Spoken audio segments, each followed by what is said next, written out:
Bom, graças a Deus, nossa aula de introdução ao Pentateuco.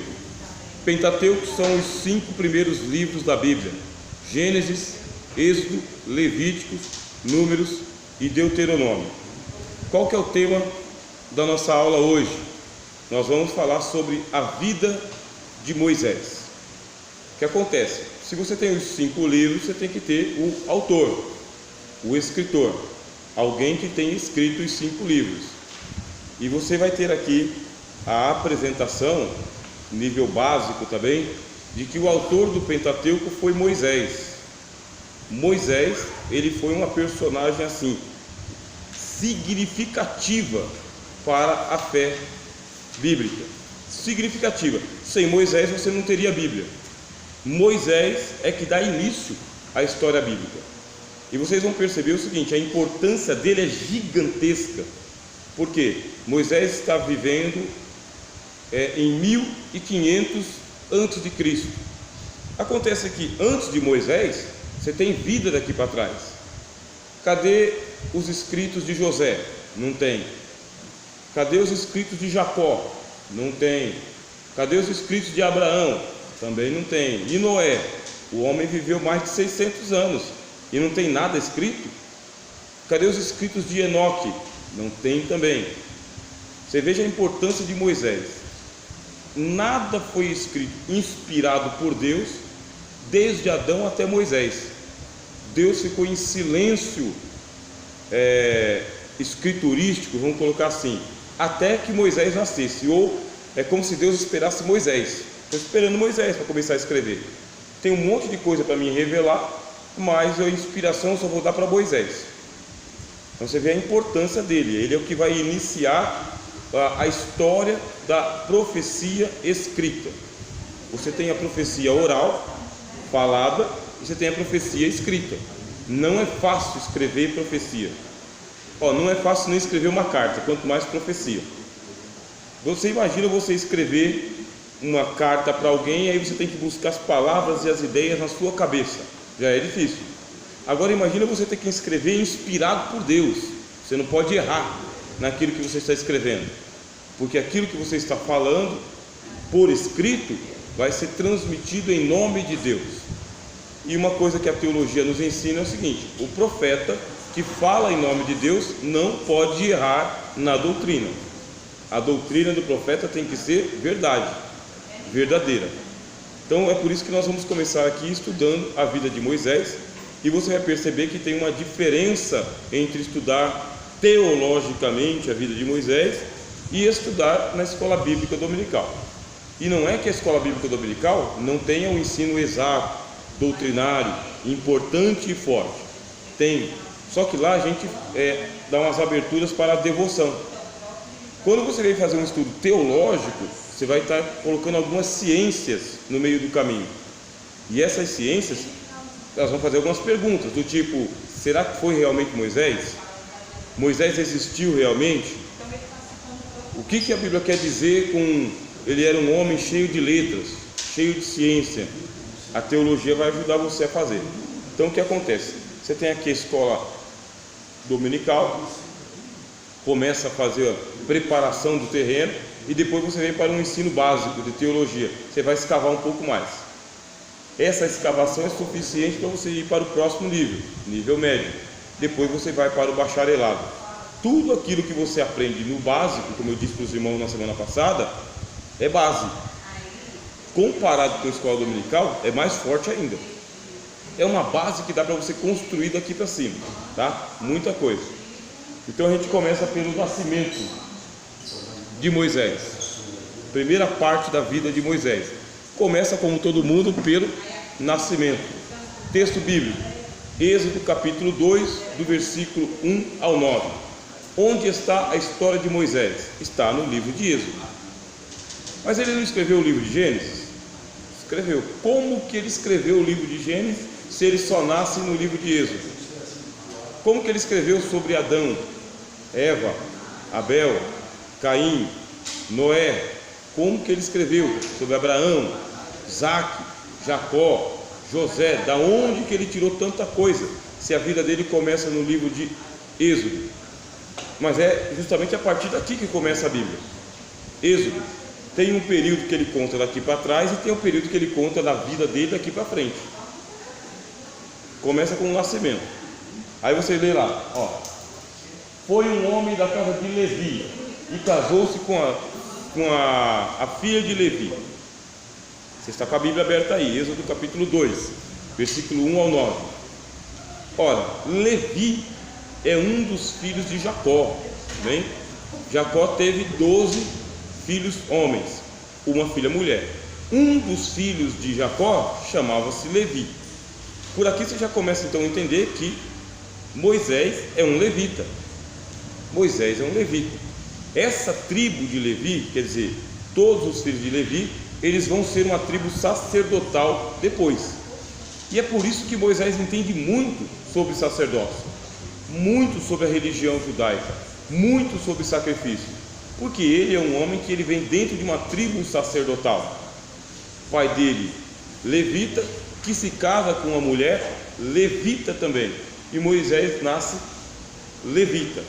Então a Bíblia diz que a mulher, ela concebeu, deu à luz um filho, e vendo que ele era formoso, escondeu-o por 3 meses. O que está acontecendo naquele contexto?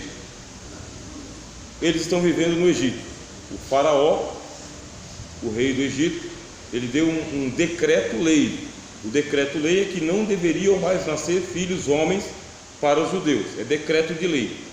Esse decreto é o seguinte: lá no Egito, como que ele era publicado? Primeiro, ele era publicado por arautos. Arautos são pessoas que vão falando as leis, tá bem? Fala na praça, fala no comércio, fala nos lugares onde as pessoas vivem, nos vilarejos. O arauto. Segundo, eles eram escritos em pedras. Todo edito, sabe o que era uma lei? Era escrito nos obeliscos. Obelisco é uma estaca. Escrevia lá. Escrevia em que linguagem? Hieroglifo, que é a linguagem que existe do Egito. O que era o hieroglifo? É os ícones igual que você tem no celular. Você vai lá no WhatsApp, no mundo inteiro o WhatsApp é verdinho com aquele gancho de telefone. No mundo inteiro. O que era o hieroglifo? Era uma figura que ele era talhado na pedra no Egito inteiro, e ele tinha o mesmo significado. O que tinha em Mênfis, tá bem? Era o mesmo que tinha em Tebas, era o mesmo que tinha em Gósen, era o mesmo que tinha no chamado Baixo Egito e Alto Egito. O mesmo ícone era utilizado. Saiu um edito lá do palácio do faraó, tem que andar pelo Egito inteiro. Como que anda? Arauto falando e um escriba talhando nas pedras.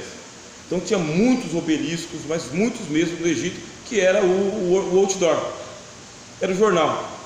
Então saiu um edito: não é mais permitido que nasçam filhos homens para os escravos hebreus. Proibido. O que tem que ser feito? As crianças têm que ser mortas. Quem pode matar? Qualquer egípcio pode matar um filho homem, qualquer egípcio. O faraó liberou a pena de morte para todas as crianças. Isso colocou um terror no Egito, porque as mães hebreias, logo que engravidavam, ficavam apavoradas. E se nascer homem?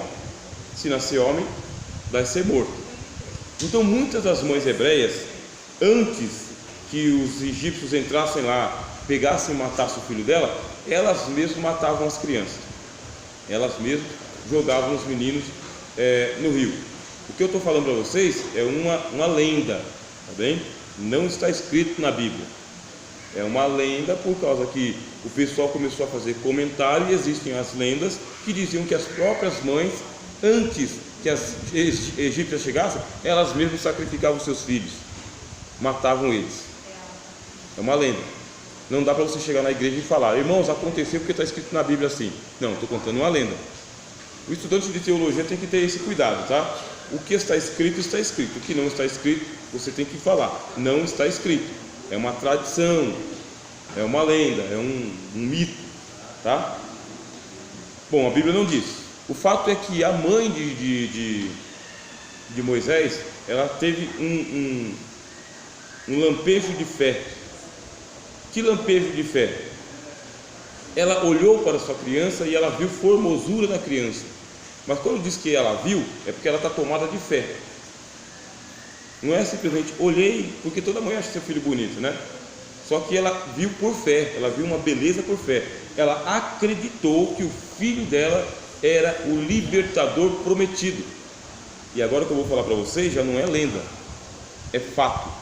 Existiam profecias de que ia surgir um libertador no Egito. Essas profecias, elas estão escritas em hieroglifo nas paredes de muitos monumentos lá no Egito. Falava de um tal libertador que ia surgir. Uma lenda surgiu em torno da... Vai, senhor Roberto. Uma lenda surgiu em torno da figura de um libertador que ia se levantar. O povo hebreu esperava esse libertador. Ele vai surgir, a qualquer momento vai surgir. Quando a mãe de Moisés viu a criança, pela fé ela entendeu que ele seria o libertador.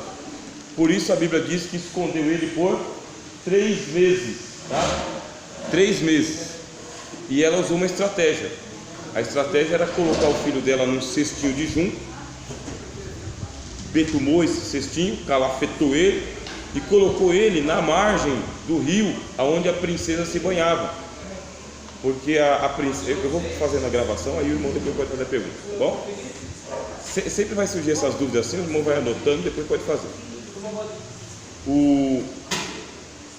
Calafetou o cestinho e a filha de Faraó, ela tinha que se banhar. Ela fazia um banho que era um banho ritualístico, um banho sagrado, é um banho religioso, porque o Nilo era um deus, o rio Nilo era um deus, e a corte de Faraó tinha que descer ao Nilo para poder se banhar ritualmente. O Nilo iria divinizar a corte de Faraó, o faraó, o príncipe, a princesa, e tinha a hora marcada, não podia ser em qualquer momento. Então a mãe de Moisés, que ele não se chamava Moisés ainda, quem colocou o nome de Moisés foi a princesa, né, que colocou o nome dele só depois que ele já era adulto, e depois eu vou explicar isso aí para vocês. Ela desceu no banho ritual, no banho de santificação. Até hoje, para quem estuda missões, por exemplo, tem um rio sagrado lá na Índia, chamado Rio Ganges. Esse rio Ganges é um rio sagrado. Os hindus descem no rio, se banham, bebem, tá bem? Se batizam, jogam seus mortos ali, lavam as suas roupas ali, porque eles estão se santificando. A princesa lá no Egito vai fazer a mesma coisa, ela desce no Nilo para tomar um banho sagrado, se identificar com o Nilo, se batizar no Nilo. O que faz a mãe de Moisés? Pega a criança, coloca na margem do Nilo e o balaio vai chegando até perto da princesa. Quando chega perto da princesa, a Miriam, que era uma jovem, né, devia ter lá os seus 12, 17 anos de idade, ela foi acompanhando. E quando a princesa viu o balaiozinho, a Miriam já chegou e já conversou com a princesa, porque ela reconheceu que era uma das crianças que as mães hebreias estavam sacrificando. Deus fez uma obra. Deus fez uma obra, mas a inteligência de Joquebede ajudou a obra. Como que ajudou? Porque ela colocou o balaio justamente na hora que a menina, que a princesa ia se banhar. Quer dizer que ela não jogou a criança no rio, ela usou uma estratégia. A fé, ela te dá estratégias. Sempre que Deus der para você uma fé no coração para alguma coisa, aí você tem que ter uma estratégia para que a sua fé, ela se transforme em obras. Por isso que o apóstolo Tiago fala: a fé sem as obras é morta. Eu tenho fé, então agora você vai ter que ter estratégia para que a sua fé tenha obras. A fé sem obras é morta. Joquebede, ela faz uma estratégia, coloca o filho dela para a princesa, não é qualquer pessoa. A princesa se condói da criança e a Miriam se aproveita. Miriam pega e fala: você quer que eu vá em busca de uma das mães hebreias para amamentar essa criança? Pode ir. Quem é que a Miriam vai buscar? A própria mãe de Moisés. Então ela vai lá, busca a mãe de Moisés, e a filha de Faraó agora vai pagar um salário para a mãe de Moisés amamentá-lo. Aí você fala: mas amamentar até quando? Amamenta a criança, tá bem? É considerado criança naquela região do Oriente, é considerado criança até os 12 anos de idade. Isso aqui que eu estou falando para vocês faz parte da história do Oriente. Quando que é criança? É criança do 0 até os 12 anos de idade. Porque a menina, aos 12 anos de idade, menstrua, nasce os seios. A menina deixa de ser criança e vai se tornar mulher. Já pode ser dada em casamento, inclusive. A partir dos 12, 13 anos, a menina pode ser dada em casamento. E ser dado em casamento não significa que vai dar para um rapaz de 16, 18, 19, não. Pode dar para um velho de 40 anos, 30 anos. Por quê? A menina é propriedade do pai. Isso aí é cultura bíblica, tá? Cultura do Oriente. A menina, a mulher, ela é propriedade do pai. Saiu da infância, entrou na puberdade, já pode ser mãe, já é mulher. E com o menino acontece a mesma coisa. Porque aos 12, 13 anos é onde começa aí a surgir os pelos pubianos no rapaz, o engrossamento da voz, a barba, fortalecimento dos músculos. Já não é mais criança, agora ele é adulto. Por isso, com segurança, tá bem? Eu posso dizer para vocês, a mãe de Moisés ficou com ele até os 12 anos de idade, no mínimo. No mínimo. Isso aí é chamado infância. Toda a infância de Moisés. Quando chega aos 13 anos, isso aí é cultura do Oriente Antigo. O que acontece com o menino? Com 13 anos ele ganha a tenda dele, ele já não vai mais morar com a mãe, porque tinha o acampamento das mulheres e o acampamento dos homens. Acampamento é que cada um morava na sua casa. Podia ser uma tenda, podia ser uma casa construída com pedras mesmo. Só que, lógico, com pedras se tem condições para isso, se não tem, faz uma tenda. Com 13 anos o menino ganhava a tenda dele. Ele é um homem. Ele tinha que caçar a própria comida, fazer a própria comida, se preparar para a guerra. Ele já era apto para a guerra. Tudo isso aí está no estudo teológico que vocês estão fazendo. Esses 12 anos que Moisés ficou com Joquebede e o povo dele, deu consciência de que ele era hebreu, de que ele pertencia ao povo de Deus. E durante todo esse tempo ele está ouvindo as histórias do povo de Deus. Quais são as histórias? A história de Abraão, Isaac, Jacó, José. A história de que o povo desceu para o Egito, que estava lá, que eles estavam muito bem-aventurados, mas aí veio uma escravidão. A história de que Faraó tentou por 2 vezes matar. Ele conhece a história dele. Moisés conhece a história dele. Foi formada a identidade religiosa dele. Ele sabe que ele é hebreu. Ele sabe. Tá bom? Aí vamos para a juventude. A juventude. Quando o menino já era grande, tá vendo aqui, ó? Ela o trouxe a filha de Faraó. Esse grande aqui é os 13 anos que eu estou te falando. Tá bom? Isso aí é cultura no mundo inteiro. O qual ela o adotou e chamou-lhe Moisés e disse: porque das águas o tenho tirado. Moisés é o nome egípcio, não é o nome hebreu, tá bom? Eu quero que os irmãos e as irmãs comecem a pensar agora o seguinte: vocês estão tendo uma formação teológica. Formação teológica é uma formação mesmo, estão colocando na forma. Então tem os detalhes que vocês já devem ir anotando, ouvindo, pensando, porque daqui a pouco eu vou abrir a oportunidade para vocês fazerem as perguntas, aí chega a hora. Se tivesse uma pergunta, Moisés é o nome hebreu ou é o nome egípcio? Egípcio, tá bem? É um nome comum, tá bem? É um nome comum. Haviam vários Moisés que eram tirados de alguma coisa. O que significa Moisés, ou Moshe em hebraico? Moshe. Moshe é o que foi tirado, tá bem? Tirado da onde? Tirado das águas. Quando que ele recebeu esse nome? Quando ele foi adotado. Quando que ele foi adotado? Quando ele já era grande. Grande como? A partir dos 13 anos. Qualquer criança de 13 anos hoje já tem consciência da história da sua família. Só que aí vocês têm que saber o seguinte: naquele tempo, quando eu falo aquele tempo, é 1500 a.C. Existia uma tradição patriarcal. Nessa tradição patriarcal é o seguinte: eles tinham uma refeição por dia.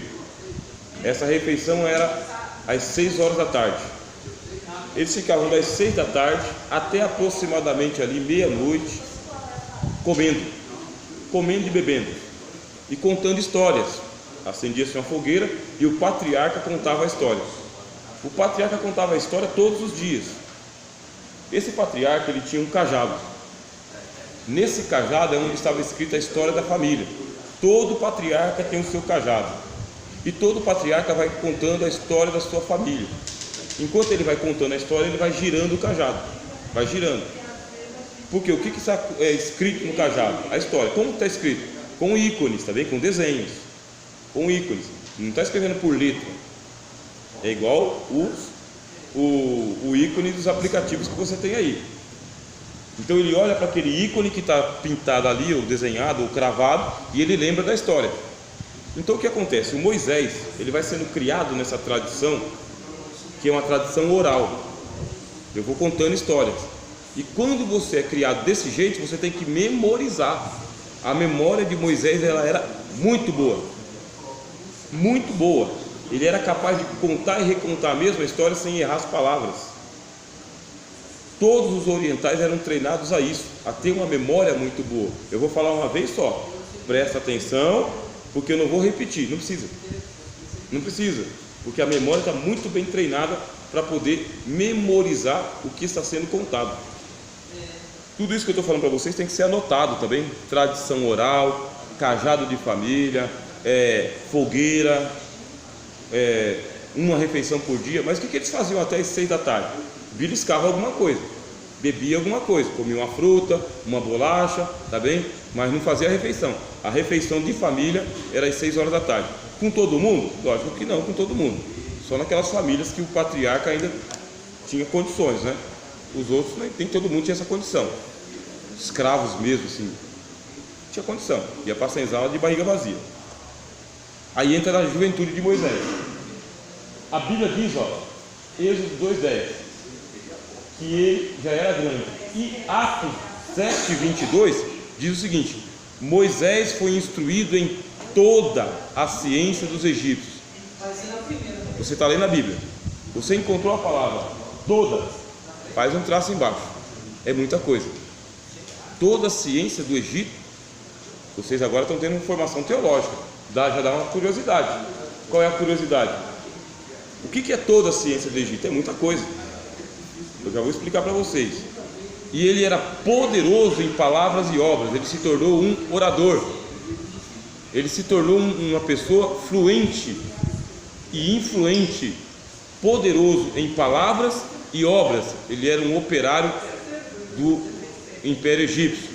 Ele era influente, fluente no que falava, influente no que mandava, e as obras dele eram obras que chamavam a atenção. Esse é o Moisés bíblico, tá bem? Moisés bíblico. A partir do momento que ele foi para o palácio de Faraó, agora ele já não é mais um menino hebreu. Agora ele é o filho da filha de Faraó. Ele agora vai ser um príncipe no Egito, porque ele é o filho da filha de Faraó. Você vê os planos de Deus, como que Deus faz para levantar o libertador dele. Pessoas que ele quer preparar. Pessoa que ele quer preparar, ele sabe quando vai nascer, onde vai nascer, e ele vai trabalhar pelos caminhos para poder preparar essa pessoa para a grande obra. Para a grande obra. Isso aqui é palavra de fé. Eleitos de Deus, chamados por Deus, escolhidos por Deus, pessoas que atendem o chamado do Evangelho, são pessoas com quem Deus tem uma obra. E se Deus tem uma obra, Ele vai preparar os meios para que quando chegar a hora de você fazer a sua obra, você já esteja na forma. Pronto. Eu vou fazer aqui uma pausa para abrir aqui para a gente tirar as dúvidas e eu dar mais algumas fichas de inscrição para os irmãos.